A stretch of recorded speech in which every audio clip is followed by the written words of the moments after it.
A Man in My Hostel Room Part 2. So, I woke up in the morning to the sounds of the lady under me rummaging through a plastic bag like 10 minutes non-stop, and then she left the room. It was still early, so I closed my eyes and enjoyed my comfy bed. As I was laying here, I heard someone come into the room, so I thought that it was the lady. I opened my eyes when I heard a loud bang as the windows were opened, and there he was. A random guy, standing on the bench, facing towards the window, just in his briefs. And then he started to pee outside of the window, on the floor into the next room. I was laying in my bed, my mouth opened, frozen, not able to believe what I see. Then the guy, on top of making noises like he was holding it in for the whole day, he let out a loud fart. After a few long seconds, I came around and started to yell, "What do you think you're doing? This is not a toilet." The guy froze, hunched over to hide his face. Random guy left his underwear in my office and his suit got stolen. Don't ask me why I was randomly thinking about this. One time a random guy left his bag of clothes in my office, which included underwear. It's a long and bizarre story. So, back in 2019, I 23 female 18 at the time worked as a church secretary. I got a lot of random calls asking for help, money, food, etc., and regrettably, there wasn't a lot I could offer most of the time. This one day, this guy comes into the church. I recognized him cause he'd been attending services often. Anyways, he's wearing medical scrubs and kinda seemed flustered. Not looking me in the eye, and a little off. I was pretty sure he worked at the hospital across the street, hence the medical scrubs. But I didn't know for sure. Like and subscribe for part 2. Random guy left his underwear in my office and his suit got stolen. Part 2. Honestly, I got a weird vibe off him. Anyway, he lets me know something came up out of town with his brother, and he needed to leave and wanted to drop his clothes off at the church for a little while. I agreed. Weirded out, I just didn't ask a lot of questions. Anyway, about an hour later, he pops by again. Soaking wet, it was pouring rain outside. He drops a tiny shopping bag of clothes into my office and then says he had to go back outside for his suit. He'd apparently left his suit hanging on the doorknob out in the rain.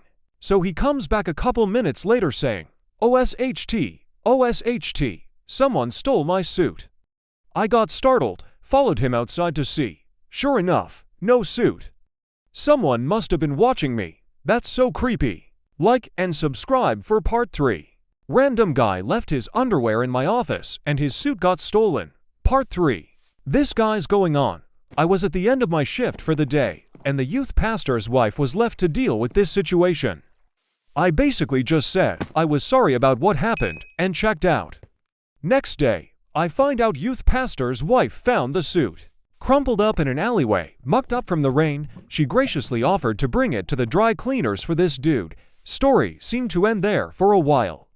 I was perplexed and just kept trying to understand what situation would warrant this guy dropping his clothes off at the church. I mean, don't you have a house?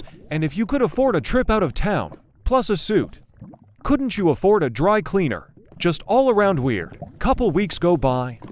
The shopping bag remained at the door of my office. A boy stole my iPod, so I hacked his account and got him taken out of school. When I was in 7th grade, a boy I was friends with told me he had math test but forgot his calculator and asked to borrow my iPod. I said sure, but when I went to go get it at the end of the day, he never showed up. The next week, he still never showed up. After the second week, I asked the school office for his mom's phone number and called her saying that he took my iPod but didn't give it back, and the next day she dropped it off in the office. When I took it home, it had all of his accounts logged in. The wallpaper was changed, and all his contacts were in it. I wanted to get revenge, so I went on his Facebook and changed his profile picture and cover photo to pictures and made posts about how much he hated his mom and his religion. Like and subscribe for part 2. A boy stole my iPod, so I hacked his account and got him taken out of school. Part 2.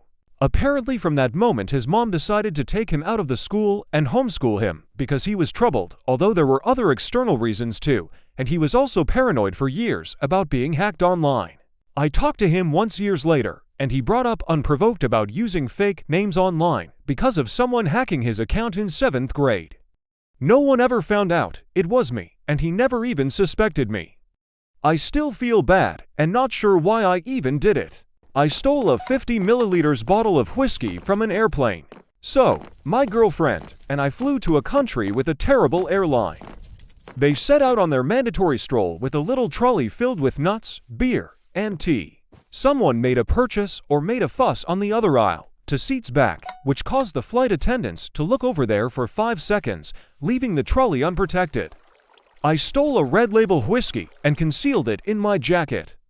I'm 21 years old. Will they get in trouble for it? Because there is always pandemonium on the flight. I doubt they check inventories rather than refill.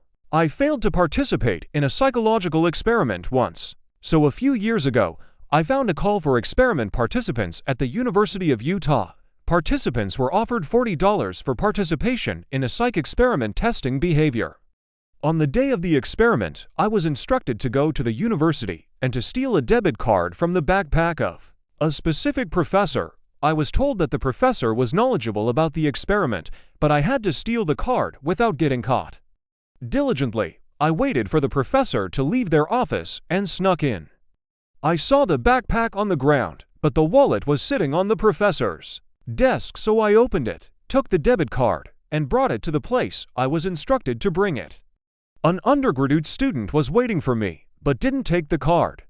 He just asked me if I took it, then sat me down to do an assessment on a computer. I failed to participate in a psychological experiment once part 2. About a third of the way through the assessment, I heard his phone ding with a message notification. He let out a gasp and rushed over to me to stop the assessment. He asked me if I took the wallet from the backpack, like I was instructed, and I told him I grabbed the wallet on the desk. He then asked me to show him the card, and as soon as he saw it, he whipped out $40 and told me to leave because I had stolen the professor's actual debit card and could no longer participate in the experiment. I am still confused to this day if it was a strange psych experiment that I completed, or if I actually almost took that poor professor's card. The reason why I hate eating in public. So I was about 12 years old at the time. We went to a school camp at like the beginning of the year, and all of the teachers were really strict for some damn reason. And those monsters said we were only allowed to eat as soon as no one was talking anymore. We were about 60 children in that tiny-ass room, and I'd how they would think this would work. Anyway, we needed every day about an extra 30 minutes just so we were allowed to eat.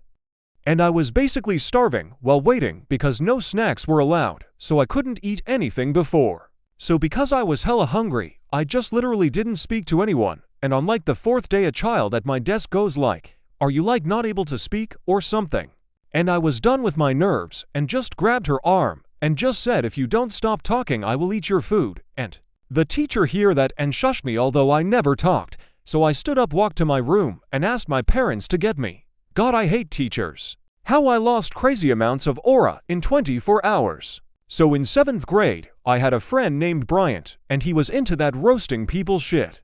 And he would go on for hours. If you wore anything that doesn't look good to him, or if you even breathed a certain way, it didn't matter to him, and he would always start the roast off with "boy." And when I tell you that him saying that was the scariest shit ever, you better believe it, because you never knew if he was talking about you or someone else.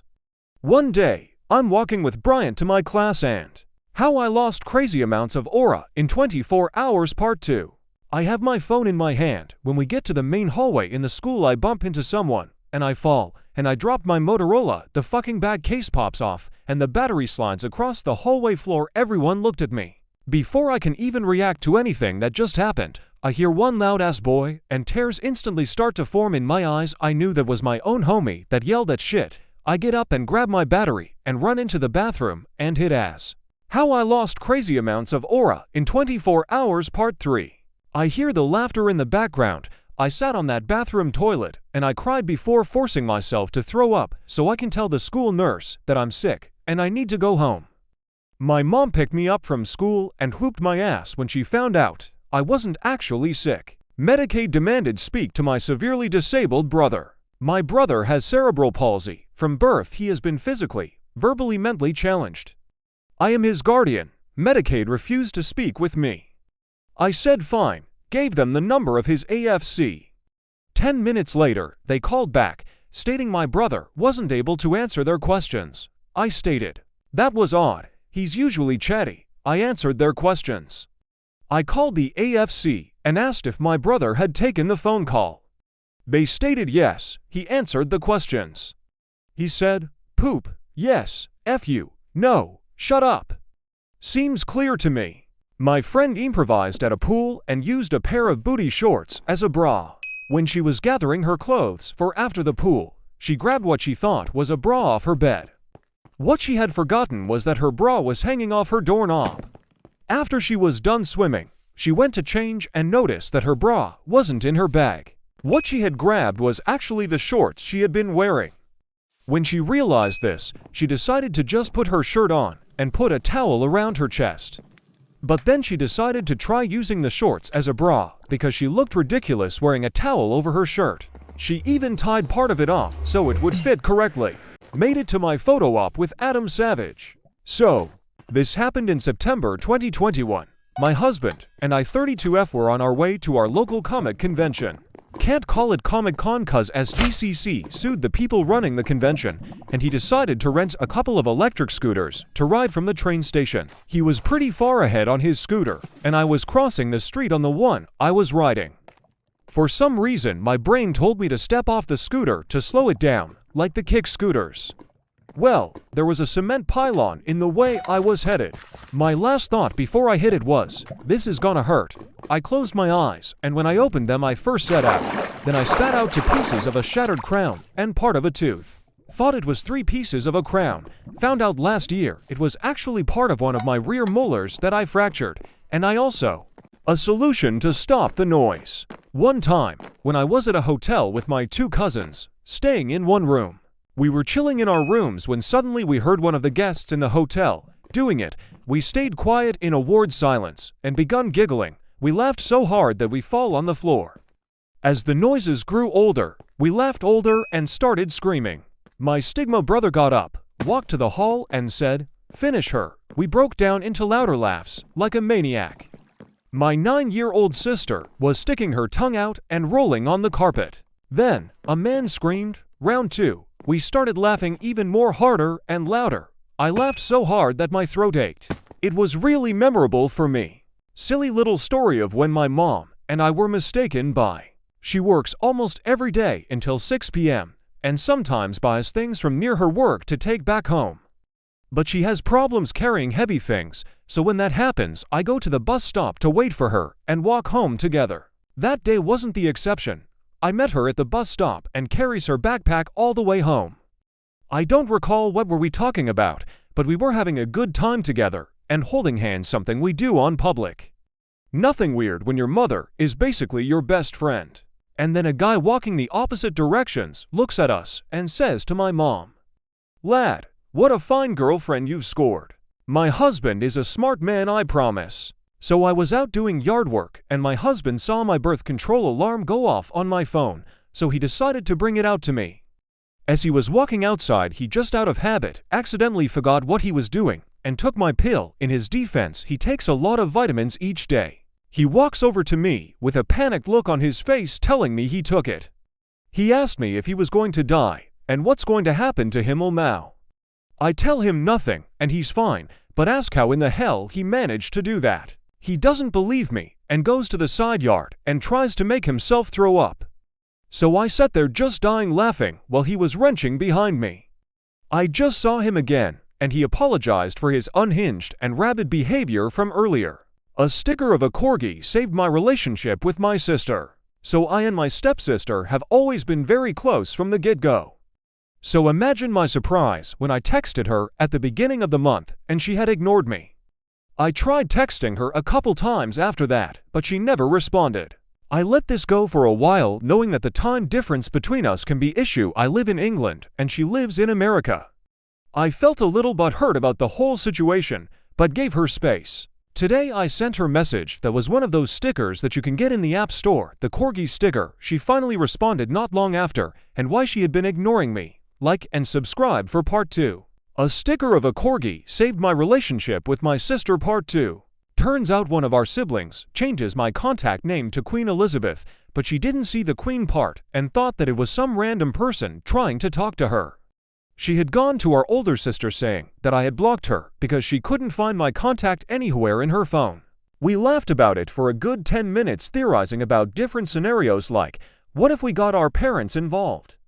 Or if we accidentally stopped talking to each other for good? All in all, we caught up and gushed about our favorite topics, and I asked for permission to put this on Reddit to give a little joy and this hilarious incident. Is Disneyland a park? One day my friends and I were admitted into Disneyland. If you don't know, Disneyland has serious security.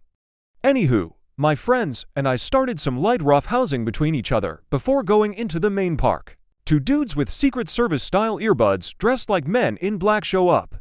Settle down. What do you think this is? A park? We gave lies of apology and settled down, but couldn't stop laughing at security asking if we thought this was a park. It's literally the Disneyland theme park.